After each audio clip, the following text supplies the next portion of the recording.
Greetings. Do what thou wilt shall be the whole of the law. I'm Lexi Eve, and today I'm going back into Liber ABA I, Magick, Book 4, Part 1, Chapter 5, and I'm going to be talking about Dharana. So let's begin. Now first and foremost, I just want to take a second and be very real, but also give you some encouragement. Dharana will weed out the sheep from the goats. When Corwley plateaued in Magick and could not attain any further, he was instructed in Dharana, and his progress really went from drops in a bucket to all of a sudden a running faucet. Now, Dharana, it is not easy, it is really not pleasant, and it is time consuming. If you attempt to master this technique, you will understand as I do that a very serious mental strain is in store for you. But it is very, very, very rewarding.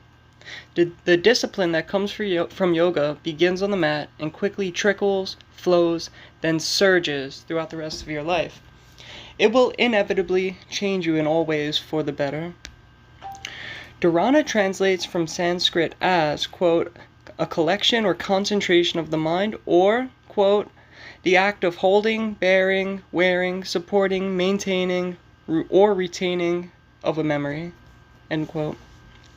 After the previous chapters of Book 4, says Corwley, quote, we have learnt to observe the mind, so that we know how it works to some extent, and have begun to understand the elements of control. We may try the result of gathering together all the powers of the mind, and attempting to focus them on a single point, end quote.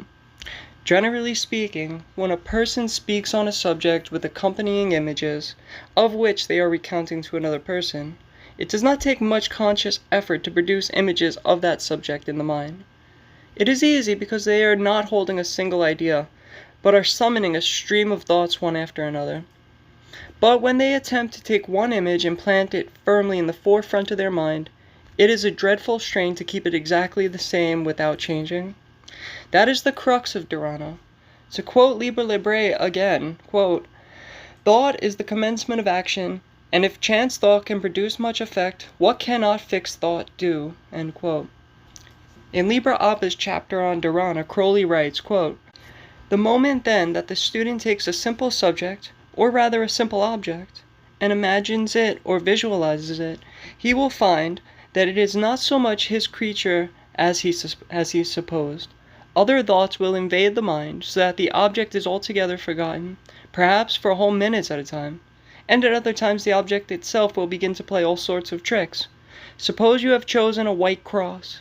It will move its bar up and down, elongate the bar, turn the bar oblique, get its arms unequal, turn upside down, grow branches, get a crack around it, or a figure upon it, change its shape altogether, etc., etc. There is no conceivable change of which it is incapable, not to mention its total disappearance, and replacement by something altogether different, end quote. It may happen that when a person brand new to this discipline first begins, and has no trouble whatsoever in holding the object perfectly in their mind, this very likely indicates that they are, quote, incapable of concentrating their mind, that they are not meditating, end quote. I believe the cure to this is simply to keep trying. Odds are that after several days of practice have gone by, it will just click, and you should enter into the right state of mind for this practice, and suddenly what seems so easy will inevitably become as difficult as it truly is. If this does not occur, I'd suggest going back to asana and pratyahara. In 8 lectures on yoga, the author writes, quote, pratyahara is introspection, and the practice of dharana is the restraint of the thought to a single imaginary object. The former is a movement of the mind, the latter a cessation of all movement. End quote. I'm going to switch over to Liber I now, where we get our first AA practice of Dharana, mandated by Corwley for students. In section 5, there are 9 verses on the subject. These practices range from the simple to complex. Firstly, by creating in your mind a simple colored shape, and keeping it as you have imagined it without it changing in size or color, even the slightest. Then a combo of one colored shape within another colored shape. Then to moving objects such as, quote, a pendulum swinging or a wheel revolving, end quote. Onto the image of a living being. Then the practice changes once these have been mastered. Quote, try to imagine the taste of chocolate, the smell of roses, the feeling of velvet, the sound of a waterfall, or the ticking of a watch, end quote. And lastly, and definitely most intense, quote, endeavor finally to shut out all objects of any of the senses, and prevent all thoughts arising in your mind, end quote. While Liber E does not mandate how long to practice each verse, in Liber ABA, Corwley does give clear time allotments. Quote, please understand that in doing this practice you are supposed to be seated in asana, and to have a notebook and pencil by your side, and a watch in front of you. You are not to practice at first for more than 10 minutes at a time, so as to avoid risk of overtiring the brain.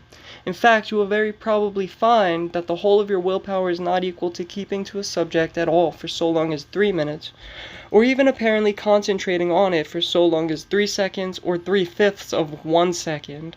The mind becomes so fatigued, and the object so incredibly loathsome, that it is useless to continue for the time being.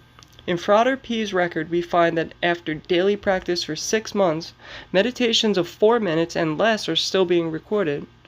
By the time that you are meditating 2 or 3 hours a day and filling up most of the rest of the day with other practices designed to assist, when nearly every time something or other happens, and there is constantly a feeling of being on the brink of something pretty big, one may expect to proceed to the next state, dhyana, end quote. Be sure that while practicing dharana, just like asana, you are counting and recording your breaks. Corwley actually ends this chapter with a long list outlining 5 types of breaks in full detail. I'll only paraphrase it as briefly as possible. 1. Anytime your image changes even the slightest is a break. 2. Anytime you move your body from its posture, you have another break. 3. If you start daydreaming.